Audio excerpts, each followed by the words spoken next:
¿Me escuchan todos bien? Espero que sí. Bueno, desde ya muchísimas gracias a Marta Artigas Laciapo, a Guillermo Tramulia de Argenovis y a los colegas que están conectados en el Zoom. Es un gusto estar acá con ustedes en este predio. Creo que después vamos a tener la oportunidad de poder ver, algunas imágenes que estuvimos recorriendo todas las instalaciones, con los aparatos, con los fierros que tienen Argenomics, que dan la posibilidad en Argentina de tener estudios específicos diseñados y targeteados para patologías, en este caso de cáncer de mama, de un cáncer que progresa después de una resistencia hormonal y que tienen terapias alternativas, y de esta manera, con estos descubrimientos que hacen la ciencia genómica, poder elegir una terapia específica. Así que vamos a dar comienzo a la jornada, muy agradecida, contenta de estar en este lugar, y le doy el paso a Marta para que Marta nos cuente un poquito qué hace ASIAPO y por qué hace estas jornadas ASIAPO. Sí, Marta, ¿por qué hace estas jornadas? bueno, me parece interesante abrir nuestras puertas a la genética, ya que me parece importantísimo tener el acceso a nuevas terapias, ¿no es cierto? Es decir, nosotros tenemos alguna pequeña experiencia, pero bueno, tenemos que aprender mucho todavía.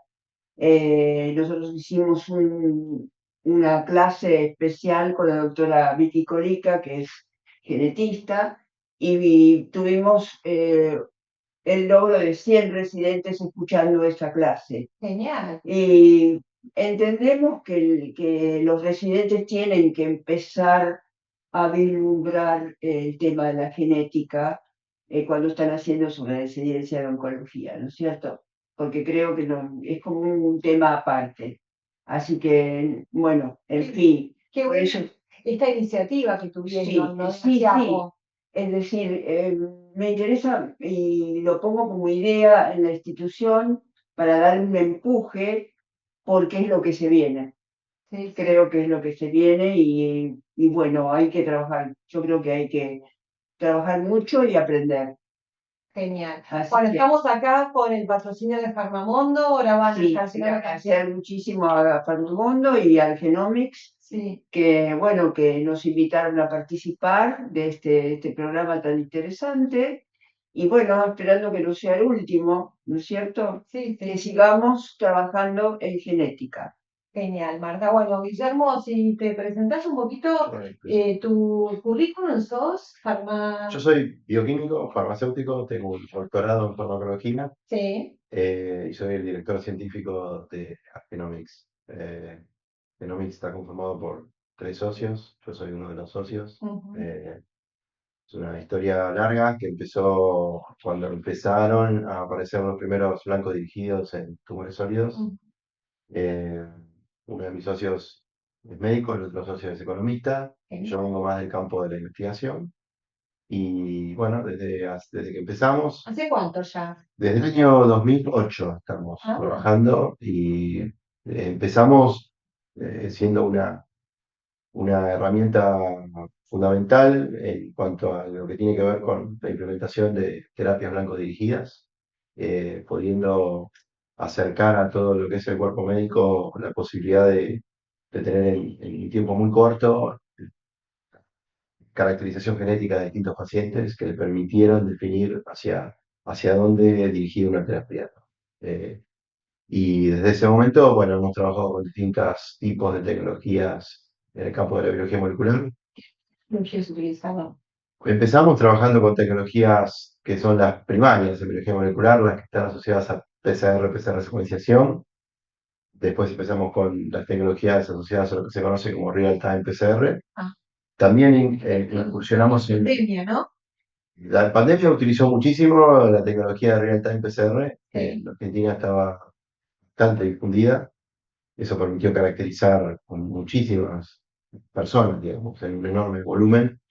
Y también incursionamos en las tecnologías de lo que se conoce como tecnologías de secuenciación más avanzado, Next Generation Sequencing, que permite caracterizar múltiples genes, o sea, paneles de genes. Hoy en día se puede secuenciar un exoma, un genoma completo en muy poco tiempo. Eso justo te iba a preguntar. ¿Cuánto tiempo? Después lo contarás, ¿no? La charla. Lo voy a contar un poco en la charla porque la charla la voy a focalizar más que nada. O sea, yo tengo una formación más técnica, bioquímica. Sos docente también, ¿no? Soy docente también de farmacología. Y que Sí, es un tema que lo tenemos presente también hoy en día, porque precisamente estas terapias avanzadas, o mejor dicho, las terapias blanco dirigidas, las que ahora se llaman terapias avanzadas, necesitan muchas de ellas de la caracterización de marcadores genéticos y han sido toda una gran revolución a partir de lo que se conoce o históricamente se conoció como terapia o quimioterapia, ¿no? Y por eso, digamos, lo tengo muy presente también en el campo de la docencia. claro. Tal cual, Y sí. las encuentras en su público, Las subimos, sí, sí. en las redes, En todos lados. así que para tus alumnos también se Sí, seguro. Sí. se van a enterar entonces de, digamos, de todas estas terapias que hay en Bueno, la idea es difundir y replicar el modelo de todo lo que hacemos, de todo lo que se hace sí, en genética. la posibilidad de saber que hay terapias en Argentina específicas Sí. para un cáncer, no digo raro, pero un caso de evolución rara, digamos, poco frecuente, Sí. que es un cáncer, fue lo que con las manos de los técnicos Sí. del científico, pero bueno, es un cáncer de mama, sabemos que el cáncer de mama Sí. es el más Es frecuente, el más relevante. el más En relevante. este momento, Sí, sí, terrible. y lamentablemente también que más muertes causa, ¿no? Sí, Entonces, claro. No sé si está en 1 cada 8 o 1 cada 7. sí, entonces, bueno, tener una posibilidad de un diagnóstico genético hace la diferencia.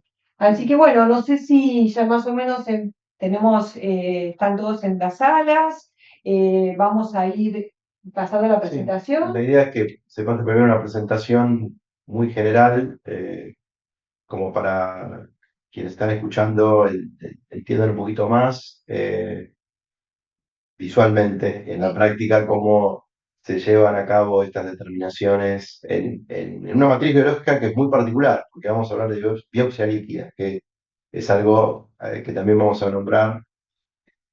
O la caracterización molecular que vamos a hablar hoy tiene que ver con una determinación que se hace en lo que se conoce como biopsia líquida, y vamos a hablar un poquito de cuál es la diferencia entre una biopsia líquida. Sí, tiene que tomar La chica que está acá, ¿no? Con ustedes. Sí, ella trabaja en toda la parte de Customer Service y forma el área tiene que ver con la recepción de los pedidos. Sí, Pero a diferencia, por eso vamos a ver que la diferencia clave que tiene este test, lo cual no es el único test, hay varios tests hoy en el área clínica que involucran una muestra de sangre, es decir, sí, si bien la sangre es un tejido, digamos, no sí. el tejido tumoral sólido, digamos, la biopsia tradicional, sino que se utiliza lo que se conoce como una biopsia, pero líquida, es decir, donde vamos a buscar marcadores, vamos a buscar DNA tumoral, material genético tumoral, pero que está viajando a través de la sangre, es decir, porque viene de células tumorales, o sea, de material genético tumoral. Digamos, se hace una extracción de sangre y, digamos, ustedes se organizan en este programa de soporte de pacientes que ustedes tienen una red de derivación de todo el país, ¿no? Así es, Y exactamente. pueden recibir también del extranjero. También podemos recibir extranjeros. Ajá, porque creo que hay tubos especiales para eso, ¿no? También, o sea, ahora vamos a ver que si bien tiene ciertas características, la toma de muestra y el envío de la muestra y la conservación de la muestra, por suerte, en la actualidad en clínica tienen tubos especiales que vamos a ver que no requieren mucha menor condición, digamos, para que la muestra pueda ser Y el acondicionamiento. Exactamente, el acondicionamiento, y eso permite enviar muestras prácticamente a distintos lugares del mundo, digamos, recibir, digamos, más que nada. Que quieren hacerse una biopsia líquida, saber que Argenomics lo puede recibir con este soporte de programas que tiene Argenomics, financiado por Farmamondo, ustedes pueden mandar a los Se puede pacientes. hacer una difusión de eso.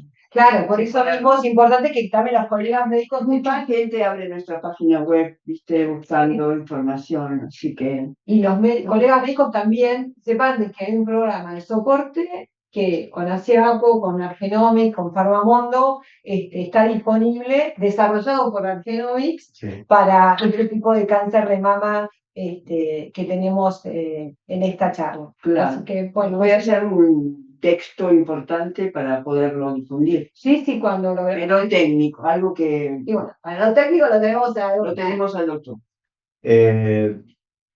Lo primero sería poder, tenemos un video pequeño, grabado, resumimos todo el proceso, así que sería Genial, ¿no? genial poder pasarlo ahora y después seguimos ya con una presentación más formal.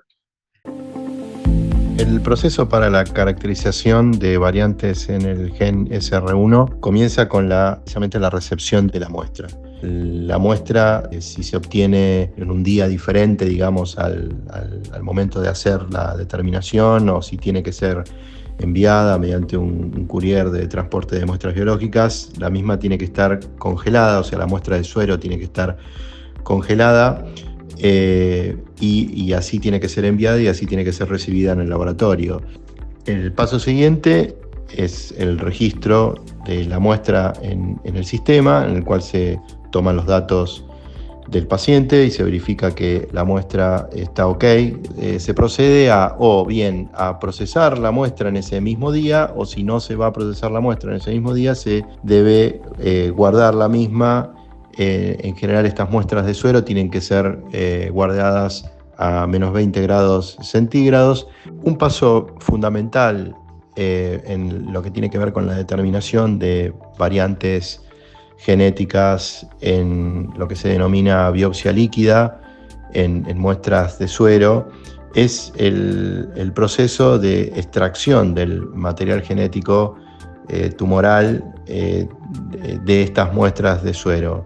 Hay que pensar que nosotros estamos como si estuviéramos pescando este material genético, y eso se realiza con columnas especiales para extraer material genético, utilizando unas bombas de vacío que son especiales, o sea, es una presión adecuada para poder hacer las extracciones al vacío y poder extraer el material genético que luego va a ser utilizado para la determinación de las variantes. El proceso de extracción, como dijimos, es un proceso muy fundamental en la determinación de variantes genéticas en matrices como las biopsias líquidas. Una vez que hemos extraído el material genético y hemos procedido a cuantificarlo, nosotros tenemos que confirmar de alguna manera que hay una cantidad y calidad de material genético adecuado para ser procesado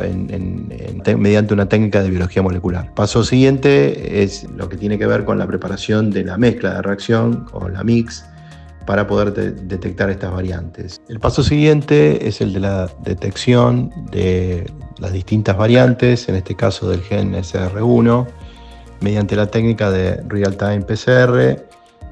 Cuando nosotros ya tenemos nuestra mix preparada, tenemos que ahora preparar nuestra placa con las muestras que hemos extraído con el material genético tumoral adecuado en cantidad e integridad suficiente para poder correrlas en los equipos de Real-Time PCR. En este caso, lo que vamos a buscar es una señal de amplificación, en el cual, cuando encontramos esta señal de amplificación, estamos encontrando una variante específica, o de alguna manera, cuando no encontramos esta amplificación, podemos decir que esta variante no se encuentra y por lo tanto la muestra es negativa. El último paso de este proceso tiene que ver con los resultados, en los cuales nosotros vamos a volcar la determinación mediante RT-PCR a un resultado clínico o una interpretación clínica, en la cual en este caso el haber encontrado o el no haber encontrado variantes específicas que estamos buscando, las tenemos que volcar en un informe en el cual estamos volcando información en relación a qué metodología utilizamos, qué sensibilidad tiene, qué matriz biológica utilizamos y cuál es la interpretación clínica o bioquímica traducida a lo clínico de lo que nosotros encontramos. Este informe le sirve al médico para poder corroborar de alguna manera si el paciente va a ser indicado o no con, en este caso, un tratamiento blanco dirigido en base a que se ha llevado un estudio de biología molecular para encontrar variantes que orienten o no a distintos tipos de medicación.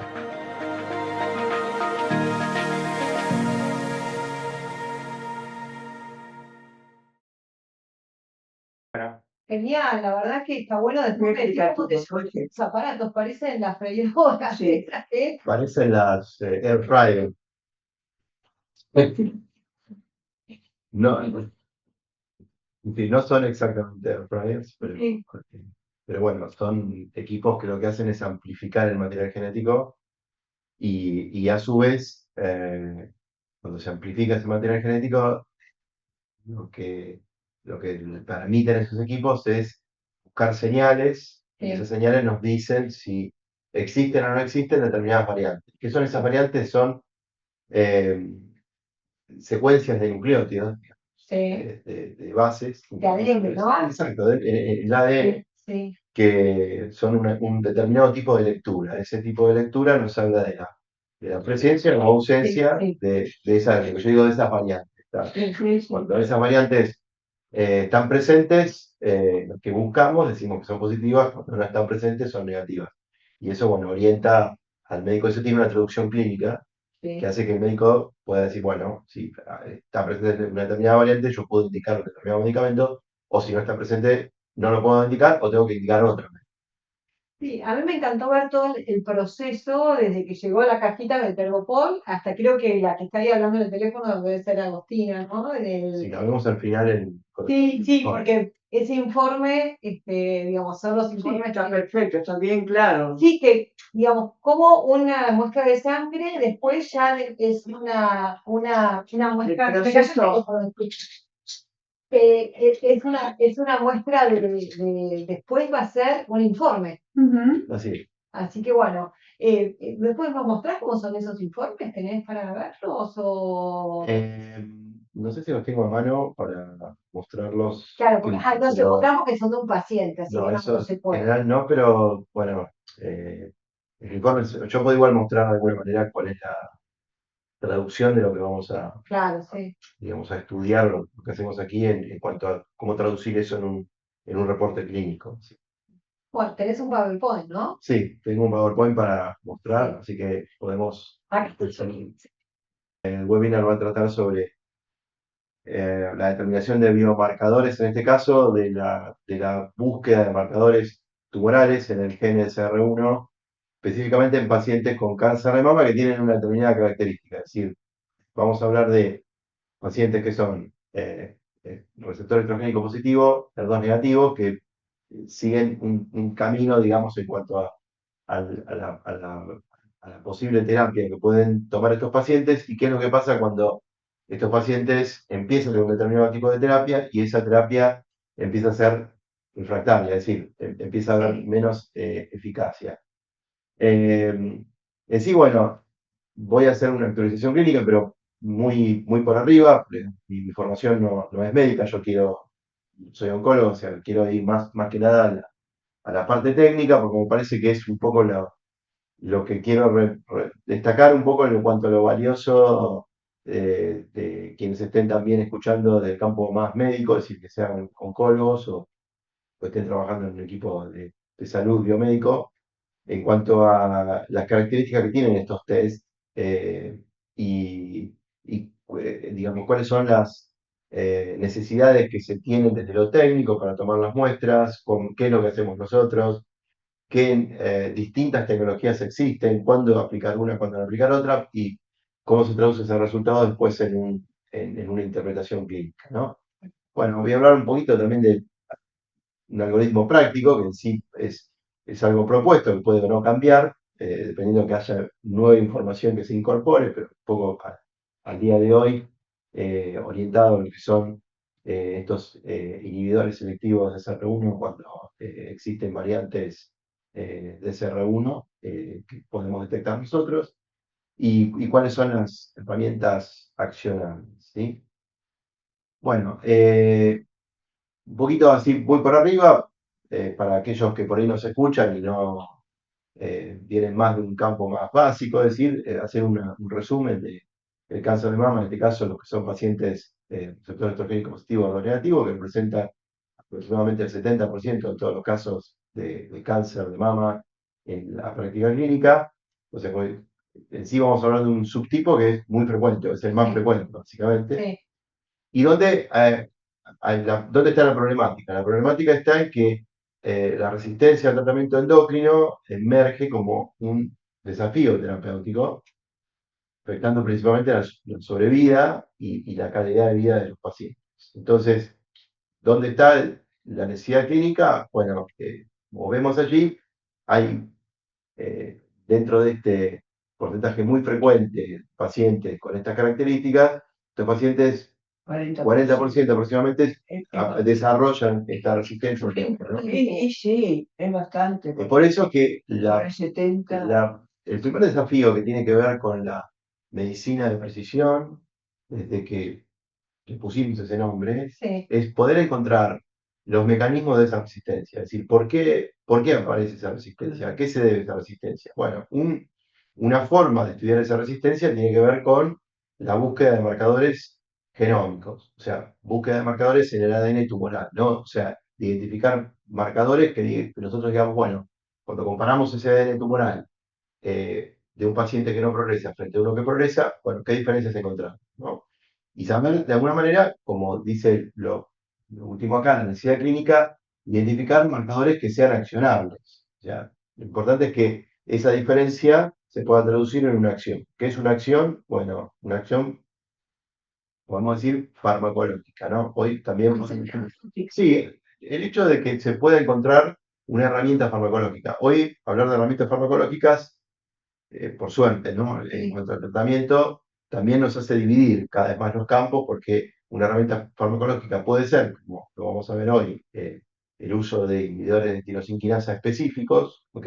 O el uso de moléculas específicas, o también lo que hoy se conoce como terapias avanzadas, terapias que, bueno, no vamos a hablar de eso hoy, pero terapias que ya podrían actuar directamente modificando un genoma tumoral, terapia ¿no? génica. Exactamente, lo que llaman terapias génicas dentro de, por ejemplo, las CAR T-cells son algo que no vamos a hablar hoy, que están muy desarrolladas en el campo de la leucemia, pero por suerte han aparecido y también tienen que ver con la aparición de nuevas herramientas. Pero bueno, finalmente lo importante es que uno tiene que comparar, identificar biomarcadores y encontrar que esos biomarcadores sean accionables, nos sirvan para algo, básicamente, es decir, para el tratamiento.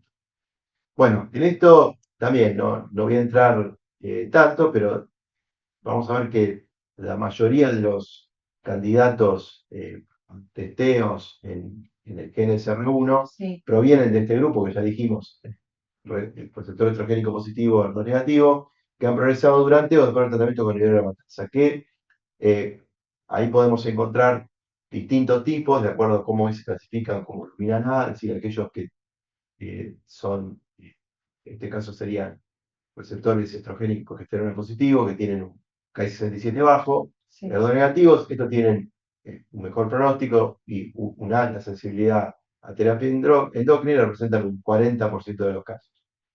Los luminal B, que son los que tienen receptor estrogénico positivo, el receptor progesterona puede ser variable, Ki-67 ya lo tienen elevado, más del 14%, también son los negativos, tienen un mayor riesgo de progresión y requieren estrategias terapéuticas más agresivas. Y bueno, y por último, De tiempo no se habla, ¿no?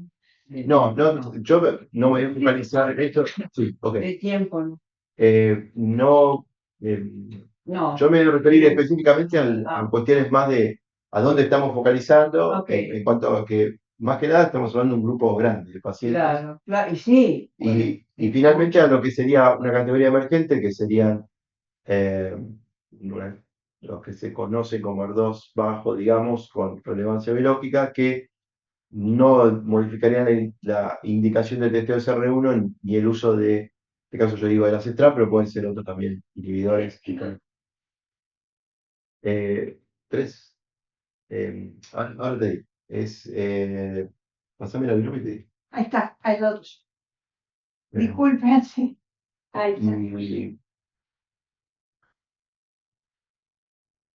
Bueno, estamos entonces, ya estamos por seguir un minutín. marcas así y Perfecto. em, O sea que dentro del HER2 hay sí, o sea, tenemos distintos tipos, distintos tipos. o sea, distintas características que hoy hay distintos tipos de ¿Que hacen características. a la progresión? O, es decir, No, digamos, son distintas que características. tienen más, digamos que tienen como más diagnóstico de progresión. A ver, en sí tienen distinta evolución, pero de vuelta, yo voy a orientar más a dónde Sí. estamos ubicados Ok. y digamos, para entender un poco Sí, entiendo. digamos, la población de la que estamos hablando y finalmente, bueno, Ok, hablar un poquito de cómo son esas líneas de tratamiento. exacto. Bueno, en sí, en sí estamos focalizados en estos pacientes que son receptor estrogénico positivo, o negativo, metastásicos, que en primera línea van a recibir terapia endocrina, en sí pueden recibir también inhibidor de la aromatasa o fulvestrant, más también en algunos casos pueden recibir inhibidores específicos de ciclasa, como por ejemplo palbociclib.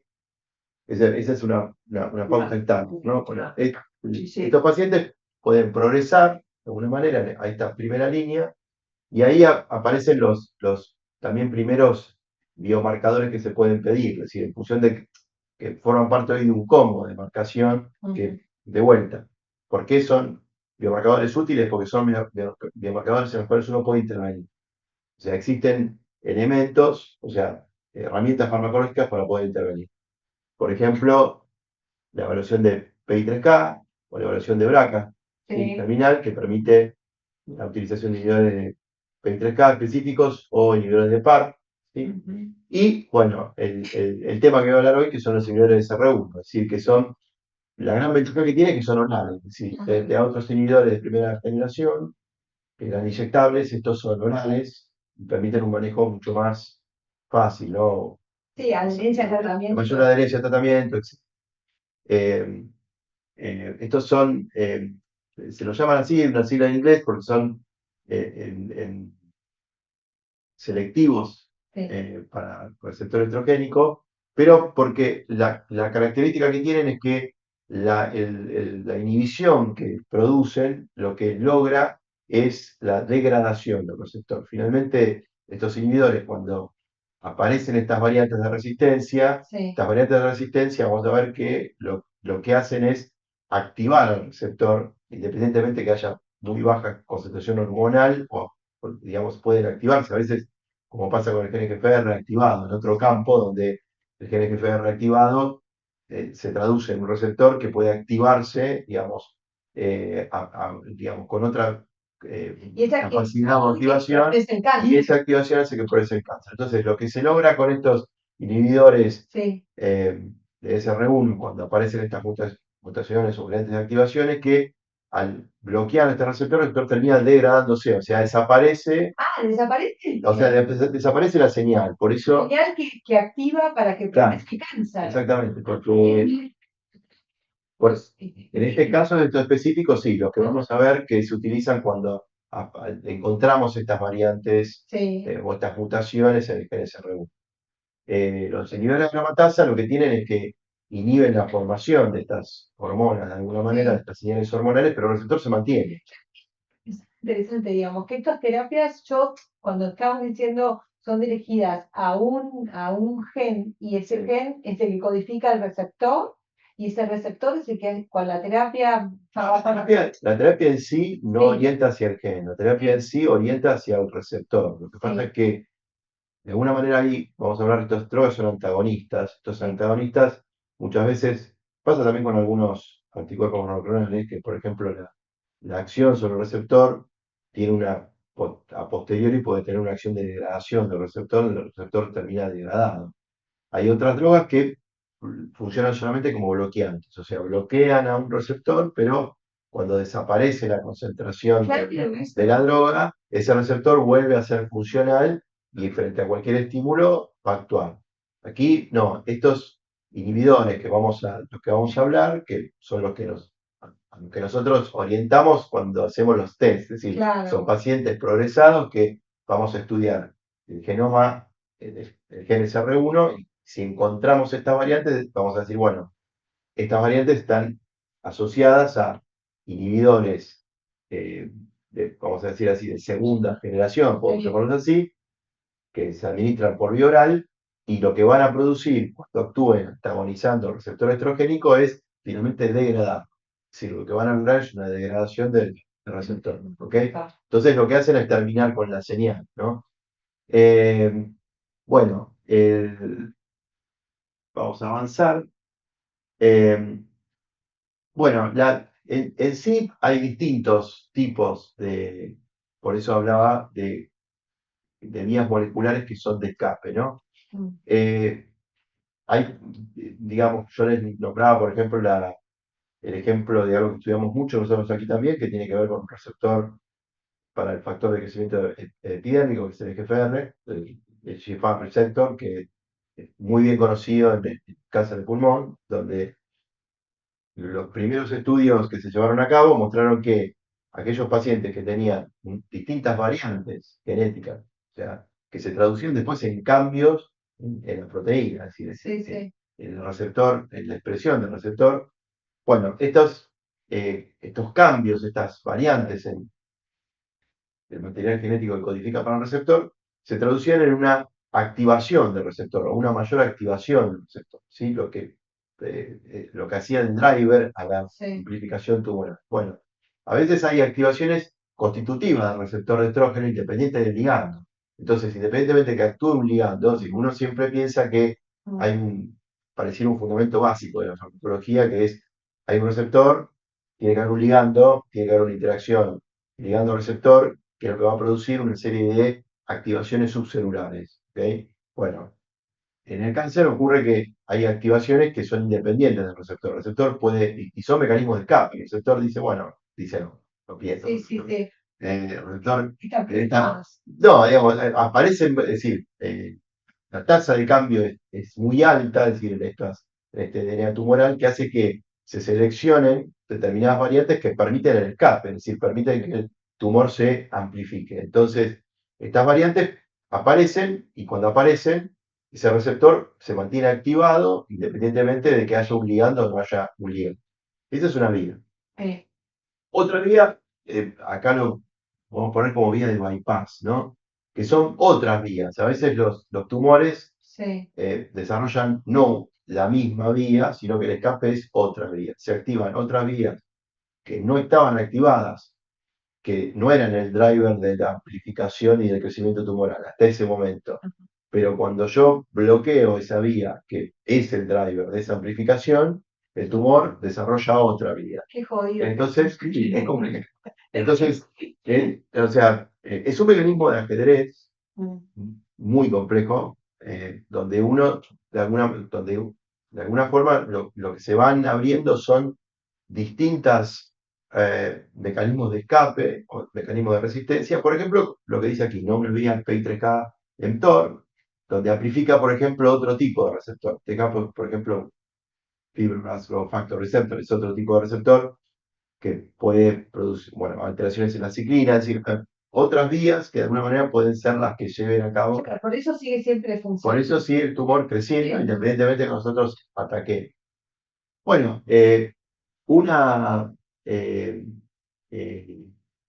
digamos, otras vías pueden ser las pérdidas del receptor estrogénico, o sea, hacer una downregulation. Cuando se habla de downregulation, se habla de una, en sí, técnicamente de la traducción exacta del inglés, es una pérdida de la expresión del receptor en una membrana. ¿Okay? A veces el receptor puede estar presente en una membrana, puede no haber downregulation, pero puede haber digamos, yo estoy cortando de alguna manera la señalización, es como cortar la luz. ¿No? Es decir, bueno, está la lamparita, pero no prende, porque se rompe. La otra es sacar la lamparita. ¿Está bien? Pero bueno, estas vías, a ver, esto estoy hablando de, a veces hay pérdidas del receptor, pero eso transiciona a un fenotipo diferente. O sea, eso puede llevar a que es independiente del estrógeno, que a veces tiene peor pronóstico, en este caso tiene peor pronóstico, ¿no? Entonces, bueno, como ven, hay distintas formas de escape que nosotros tenemos que considerar en general. Ahora, cuando hablamos específicamente de las mutaciones SR1, bueno, estos son un driver primario de resistencia y niveles de aromatasa. Es decir, estamos hablando de pacientes que responden a terapia endocrina en un cierto tiempo y cuando aparecen estas mutaciones driver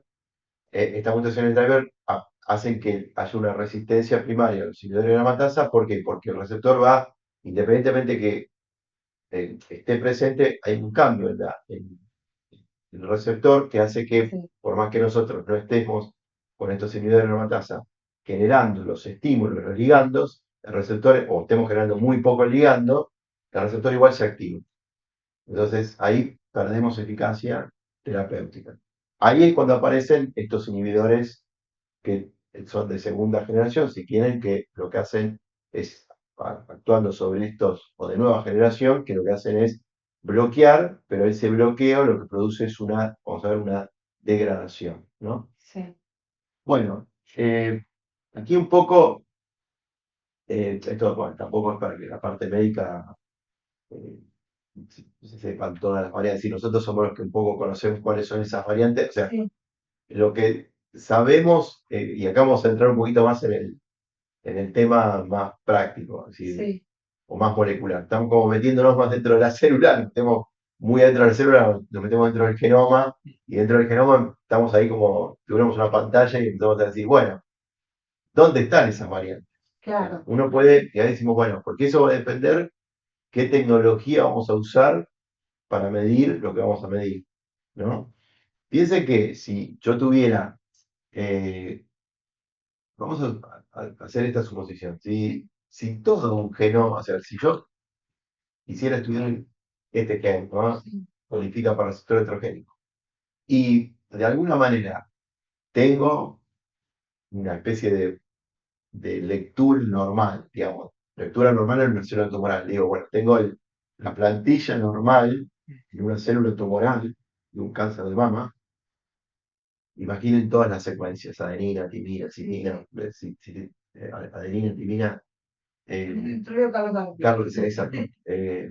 Digamos, todas las citosinas, digamos, todas las secuencias que codifican el gen. Vamos a suponer que todo esto estuviera cambiando.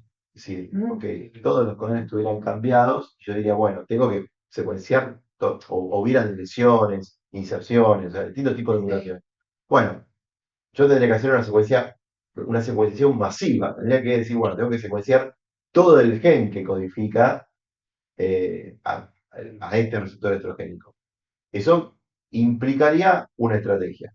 Otra estrategia es, que ahora vamos a verla más adelante en comparativo con las estrategias que usamos nosotros, que son las estrategias de real-time PCR o digital PCR, que vamos a ver. Exactamente, porque vamos a ver las diferencias que como ven allí, lo que dice es, hay mutaciones más frecuentes que ocurren en el dominio de unión a ligando. Es decir, muchas de las mutaciones ocurren en zonas que tienen que ver donde se fija el ligando. Y no es por casualidad, porque estas zonas son las que, cuando se fija el ligando, producen cambios conformacionales. Esos cambios conformacionales finalmente activan distintos pathways, distintas vías a nivel subcelular. Algunas están a nivel de membrana y otras a nivel subcelular, que hacen que se activen otras proteínas que terminan provocando distintos cambios. ¿Sí? Es una secuencia de señalización. Entonces, en general, digamos, los estudios lo que hacen es darnos a nosotros información, estudios previos, de cuáles son esas variantes que cambian y su cambio van a provocar un cambio fenotípico, o sea, conformacional al receptor, que van a hacer que el receptor se active independientemente del ligando. Entonces, nosotros vamos a ir a buscar esos sectores, esas secciones del DNA, que son las que han cambiado y que son esas, vamos a decir, todo es patogénico, porque finalmente un DNA tumoral, como decir que es patogénico por decir, pero son las que a nosotros nos producen, nos modifican la conducta, es decir, las que nos van a decir, bueno, aquí se ha producido un cambio, este cambio, al médico, al oncólogo le voy a decir, mire, se ha producido un cambio que está justificando la no respuesta del inhibidor de la aromatasa, es decir, la no respuesta se debe a esto, es decir, acá han aparecido estas variantes. Estas variantes tienen estos nombres que nosotros los informamos de alguna manera, que son sustituciones en distintas aminoácidos y en sí podemos nombrarlas como, en cuanto a qué sustitución de aminoácido, o sea, el cambio a nivel genético puede producir un cambio en un aminoácido, o directamente nombramos el cambio en el material genético, es decir, que se traduce en. Entonces, estas. En las bases. Claro, en las bases nitrogenadas. Entonces, estas mutaciones confieren lo que se llama activación constitutiva del receptor independientemente del ligando, manteniendo una proliferación celular sin necesidad de estrógeno, por ejemplo. Entonces, esto es lo que nosotros vamos a buscar. A su vez, piensen que esto tiene, yo lo había buscado, digamos, no, hay estudios ya que muestran cómo a partir de las primeras líneas y cómo se van sumando a esas líneas, otros tratamientos, se va haciendo que se llama una dinámica clonal, que es un enriquecimiento post-inhibidor de aromatasa. O sea, ¿qué quiero decir esto? La frecuencia de mutaciones en el GNSR1 va aumentando 10% pretratamiento hasta un 30 o 40% tras exposición prolongada a inhibidores de aromatasa. O sea, ¿qué quiere decir esto? Que esto es dinámico. O sea, si uno midiera la presencia de estas variantes, uno podría encontrar al principio de las primeras exposiciones una proporción de estas variantes muy baja, que a veces probablemente no se traduce en una pérdida de respuesta a los inhibidores de aromatasa. A medida que los inhibidores de aromatasa va avanzando el tratamiento, estas variantes, la frecuencia de estas variantes mutadas que vemos ahí, estos hotspots mutacionales, van aumentando en frecuencia claro, hasta que ganan, exactamente. Entonces, en ese momento ya perdemos digamos, la eficacia del tratamiento, ¿no? Sí. Por eso se queda la resistencia para decir. Claro, y aparte hay lo que se conoce una heterogeneidad tumoral, o sea, pueden coexistir múltiples clones con diferentes variantes de SR1 que pueden afectar la respuesta terapéutica. Es decir, podemos encontrar un clon u otro que prolifere, digamos, a lo largo del tratamiento. Y acá vamos a empezar a hablar de lo que es la clave del concepto de biopsia líquida. Ustedes me dirán, bueno, perfecto, hasta ahora entendemos que si un paciente es receptor estrogénico hormonal positivo y HER2 negativo, responde a terapias hormonales y a inhibidores de aromatasa, ¿está bien? Pero me están diciendo que este receptor estrogénico, al sufrir esa presión terapéutica, va a empezar a seleccionar variantes de resistencia. Entonces, ustedes dirían, bueno, entonces, ¿qué tengo que hacer? Si yo acá tengo una biopsia original, biopsia de tejido, ¿no? Tejido sólido, el TAC, ¿no? Yo puedo tomar originalmente eso, estudiarlo, a lo mejor en esa primera. Sí, en ese primer análisis a lo mejor no encuentro ninguna variante, o a lo mejor tengo suerte de encontrar alguna variante ya de nivel muy, muy bajo del inicial, un clon inicial, pero si esto es algo evolutivo, ustedes dirán, bueno, entonces a esa paciente tenemos que rebiopsiar, volver a tomarle una muestra de su tejido tumoral y ver ahora en ese estadio temporal cómo cambió esa dinámica mutacional. ¿Ok? O sea, volver a estudiar esos hotspots, cómo está ese estadio mutacional. Bueno, una alternativa a eso es lo que se conoce con el nombre de biopsia líquida. O sea, en vez de ir a buscar mutación en el tejido, mejor dicho, en el tejido tumoral, es decir, la muestra. la muestra del tejido, yo voy a buscar en otro tejido, que es la sangre. ¿Por qué? Porque hemos avanzado bastante en el conocimiento de lo que se conoce como, eso está en inglés, diría Circulating Tumor DNA, o sea, Sí, digamos, el ADN circulante tumoral, ¿no? Traducido al castellano, que se libera el plasma, se libera la Sí. sangre de células tumorales que se lisan, y yo puedo detectar en forma dinámica, como si fuese una especie de monitoreo. Yo he trabajado también muchos años en el campo del monitoreo de drogas, es decir, también Sí. trabajé en ese campo mucho tiempo, desarrollando modelos de tipo farmacocinético, en el cual tiene el mismo concepto, es decir, así como uno monitoriza una concentración de un fármaco en Sí, plasma, como dijo uno puede monitorizar también un estadio mutacional.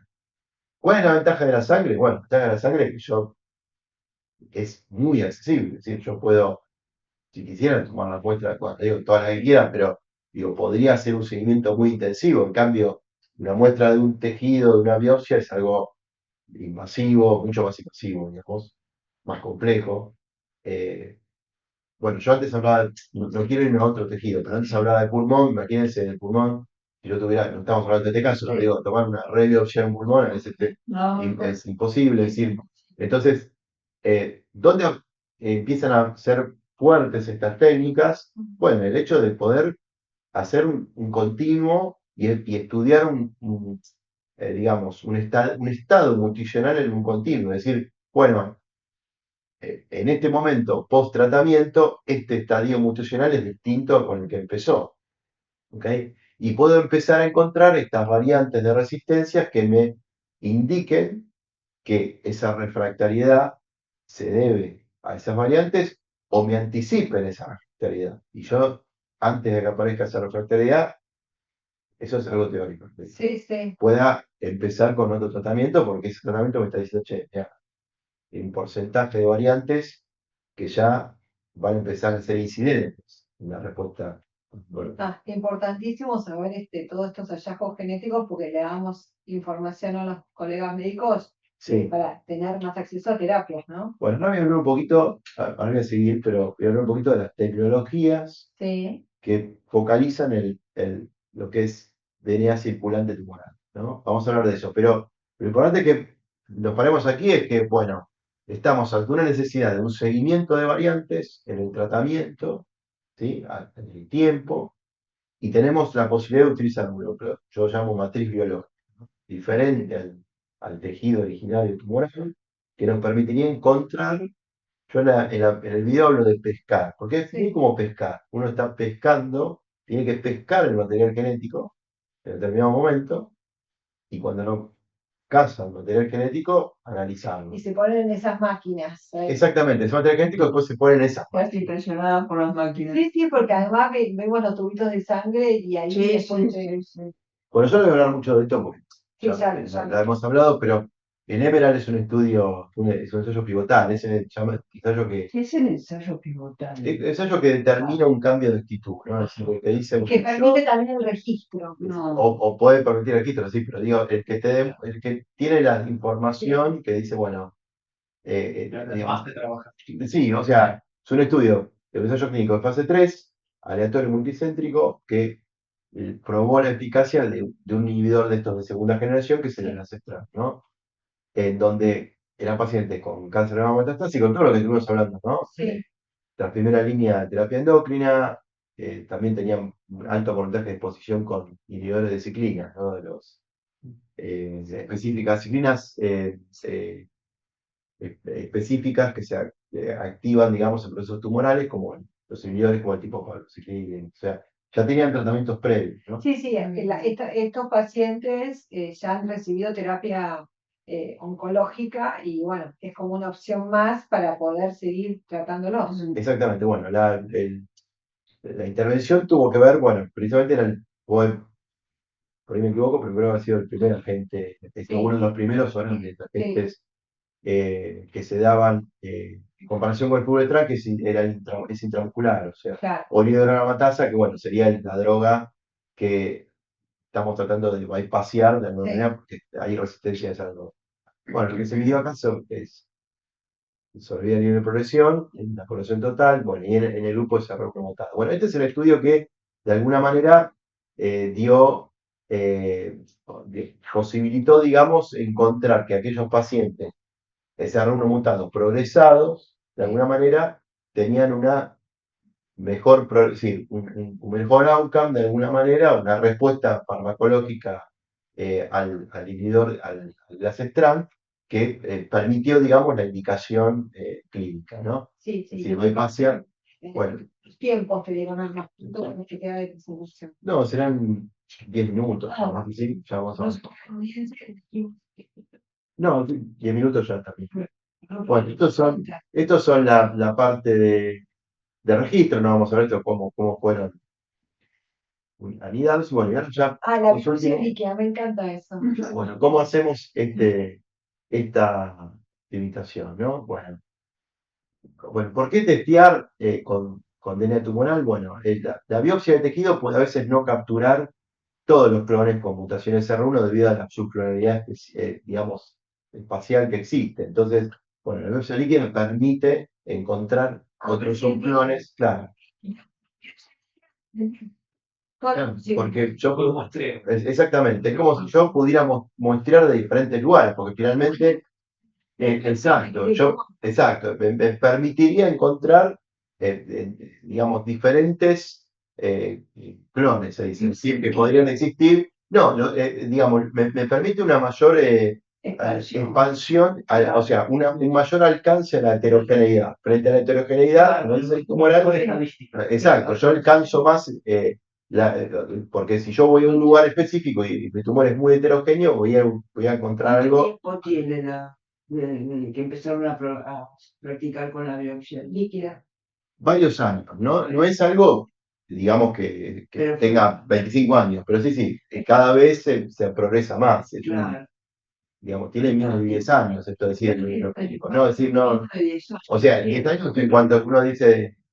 Ha tenido un mayor impacto, empezó a haber un crecimiento mayor de la aplicación clínica. Bueno, el segundo es la visión sistémica, o sea, el DNA tumoral refleja la carga tumoral de todas las metástasis activas en tiempo real, o sea, yo puedo encontrar eso. Y lo tercero, que yo ya expliqué, es el monitoreo dinámico, ¿no? Es decir, yo permito algo seriado, no invasivo, eso es muy fundamental, de una manera muy fácil muy fácil, mucho más fácil para el paciente que lo que implica tomar una biopsia, ¿no? Acá hablamos de que en la práctica clínica, en este trabajo que estamos haciendo en Argenomics, y son los resultados que más o menos nosotros estamos encontrando, ¿no? Más o menos un 40% de pacientes progresados donde encontramos estas variantes de resistencia que permiten Coincide con las estadísticas. sí, estamos coincidiendo bastante con la estadística hasta este momento, ¿no? Bueno, ¿cuándo solicitar el testeo? Los momentos claves son, bueno, obviamente el primero es la progresión en terapia endocrina, especialmente tras inhibidores de aromatasa o inhibidores de ciclinas. Cada nueva progresión, o sea, cada nueva progresión uno debería considerar el seriado, por eso digo que esto es muy importante. Exacto, es la segunda foto, ¿no?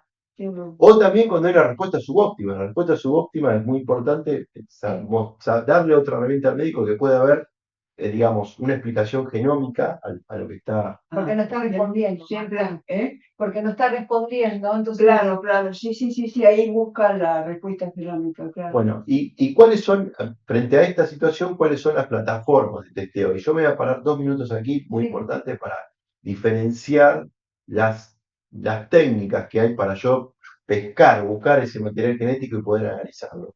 Bueno, una forma de hacerlo es con las técnicas de Next Generation Sequencing, que son los paneles samples, ¿no? Esos paneles, yo podría pescar ese DNA tumoral, ¿sí? Y hacer secuenciación de múltiples genes, o sea, no solamente de genes R1, sino de múltiples genes. ¿Cuál es la ventaja que tiene utilizar las técnicas de NGS para biopsia líquida? Es el mayor alcance de más variantes, o sea, detecto, digamos, muchas más variantes en forma simultánea, pero ¿cuál es el problema? Yo primero tengo un mayor tiempo de respuesta, ¿sí? O sea, NGS no es una técnica como Real-Time PCR, yo Real-Time PCR podría recibir una muestra y hacerlo, básicamente en condiciones óptimas. En el NGS no, en el NGS le requiero juntar la cantidad determinada de muestras para la eficiencia del sistema. Y un tema que no es menor es la sensibilidad. El NGS tiene menor sensibilidad, entonces yo con el Real-Time PCR, que sería la otra alternativa para buscar hotspots específicos, yo tengo una altísima sensibilidad con límites de detección del 0,1%. Tengo una respuesta rápida. Yo te decía, en 2 o 3 días, en realidad, en una semana podría tener, si tengo dinamizado todo el proceso, tener una respuesta. Pero bueno, la ventaja es que está limitado a variantes definidas, a diferencia de lo que es el NGS. Por eso uno tiene que tener en claro qué es lo que está buscando. Es decir, yo antes le decía, si uno quiere buscar, bueno, que yo le decía, si yo tuviera que buscar en un gen que se modificó absolutamente en un 100%, bueno, obviamente voy a elegir las técnicas de secuenciación próxima.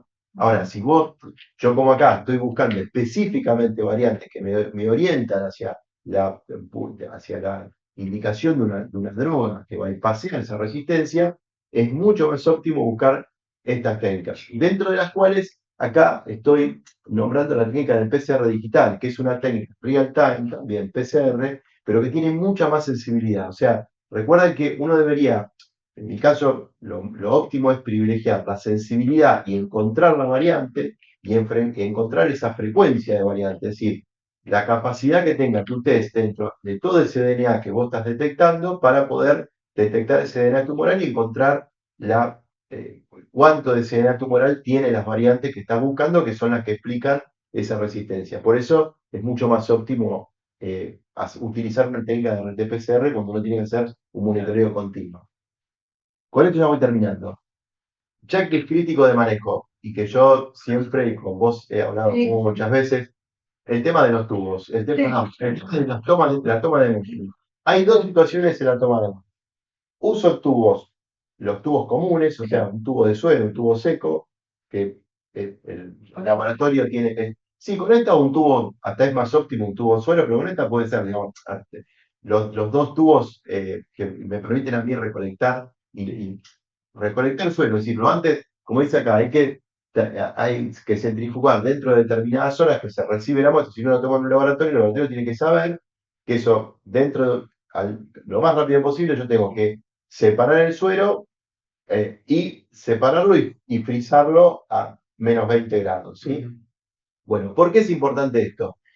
Porque, digamos, yo lo que tengo que evitar es que las células que se arrastran cuando uno toma el suero no lisen y de ese lisado de esas células se mezcle el DNA tumoral con DNA no tumoral. Entonces, si se mezcla ese DNA tumoral porque el tubo o hubo hemólisis o fue hubo un mal procesamiento, digamos, o no se separó bien, por eso es muy importante la separación del plasma o del suero para que esté limpio de todo tipo de células para evitar el lisado, ¿no? Cuando yo lo congelo, evitar el lisado.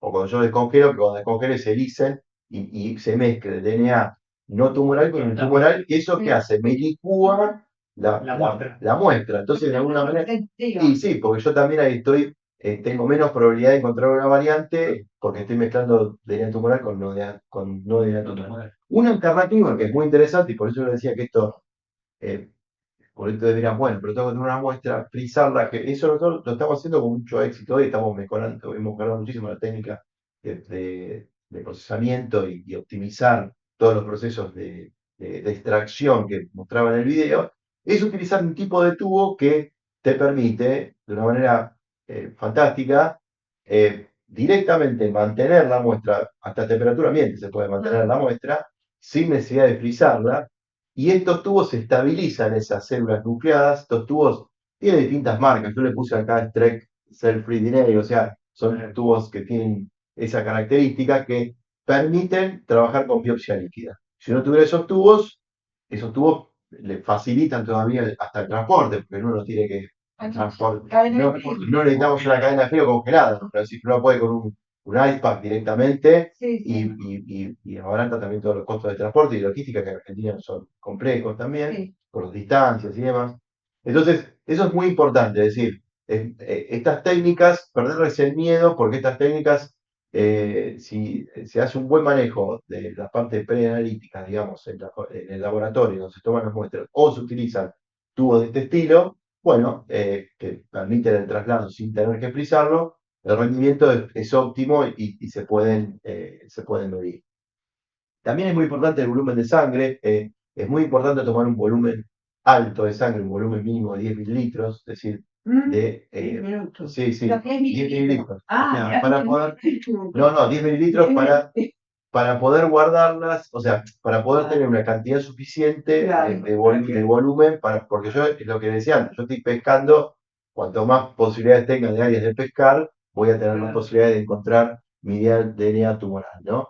Bueno, entonces, ya para terminar, esto es muy importante decir, eh, la- al reportar resultados es muy importante que nosotros mencionemos lo que son la frecuencia alérica, es decir, de las variantes, ¿no?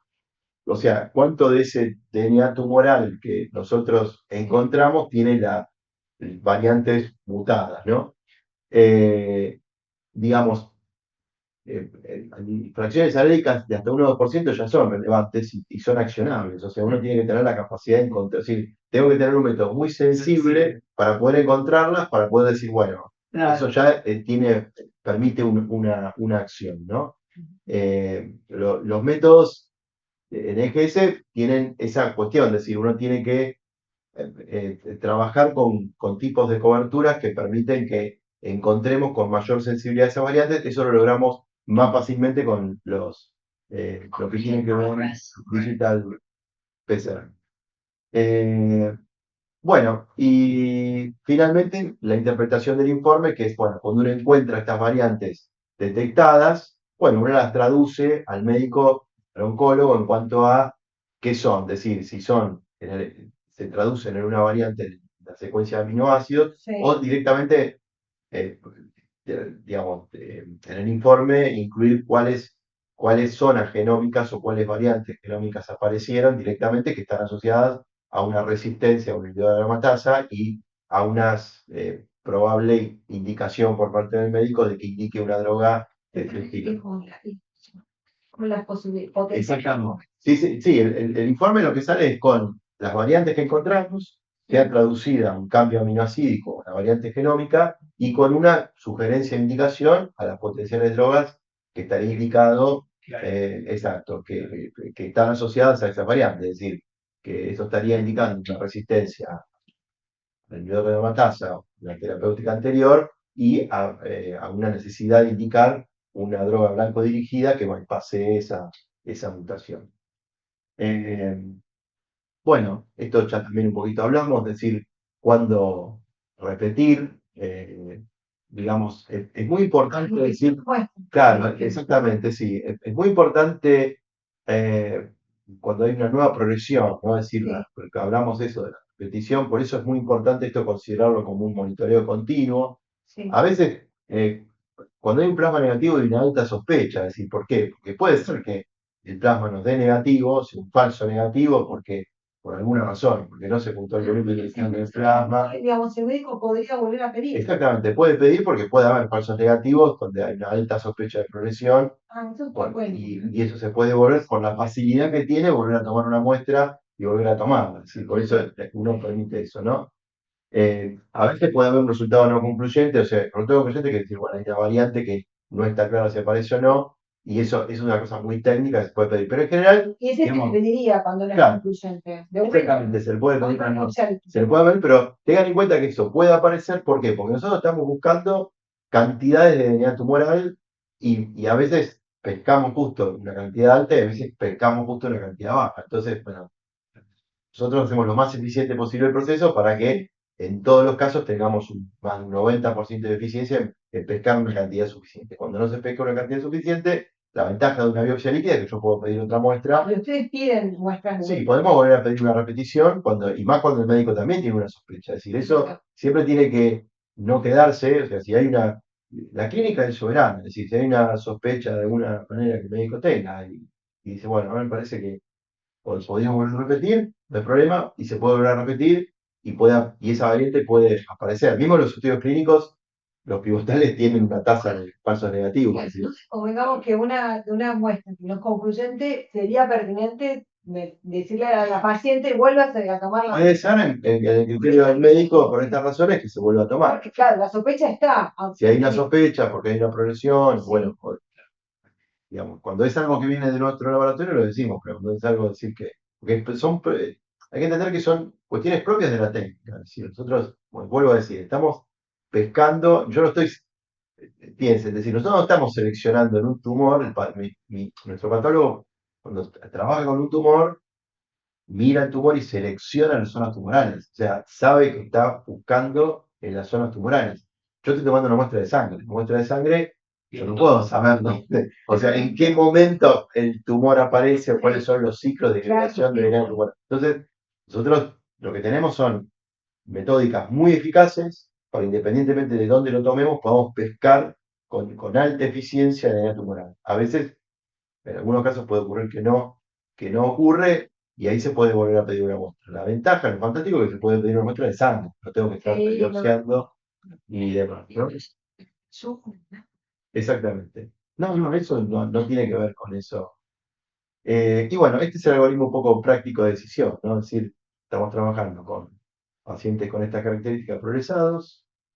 Si el resultado es PCR1 positivo, ahí se tiene que considerar un inhibidor selectivo que produce degradación, según, o sea, así se denomina, ¿no? la sigla. Y bueno, si el resultado es negativo, de vuelta. No lo puse acá, pero se puede volver a pedir. O sea, sí, pero vemos que, digamos, creemos que puede haber una posibilidad de que no se haya podido detectar esa variante por una alta frecuencia, baja frecuencia alélica, puede ser también, o evaluar vías alternativas, ¿no? Ahí también decir, bueno, yo puedo evaluar otras vías que podrían estar siendo posibles drivers. Bueno, Si ponemos la pantalla, si vemos Sí. los colegas ahí en el ladrillo, bueno, la verdad voy a dejar de compartir sí. y ahora estamos nosotros. Bueno, no sé si estás ahí, Sebastián, porque Acá estábamos. estamos. Buenísimo. No sé si se han levantado manos porque nosotros no pudimos ver las cosas. ¿Hay alguna mano que se quiera hacer alguna pregunta? Estamos acá con Guillermo, Cristian, Marta. Así que bueno, la idea es. Yo solo una Sí. cuestión, me gusta siempre focalizar en esto, es decir, yo veo que las biopsias líquidas ha crecido mucho el desarrollo desde la investigación, la caracterización, la importancia, la utilización a la traslación clínica. Es decir, es una herramienta que la considero muy importante en cuanto a que facilita de alguna manera la búsqueda de variantes en el campo de la medicina de precisión, sin tener que muchas veces ir a rebiopsiar a un paciente para tomar un tejido con las complicaciones que tiene, otro tejido con las complicaciones que tiene. Yo creo que es muy importante también trabajar sobre el conocimiento médico en cuanto a las ventajas que dan y la flexibilidad que tienen todas las técnicas de real-time PCR, PCR real-time, perdón, o las de digital PCR, o sea, el PCR digital, que permitan, exactamente, que permiten un monitoreo continuo de las técnicas que son más de NGS, que a lo mejor están más orientadas a múltiples targets, ¿no? Es decir, yo creo que, porque a veces, no, y perdón que lo diga así, desde el punto de vista médico, como las tecnologías las manejamos mal en los campos más de la biología, de la bioquímica, Sí.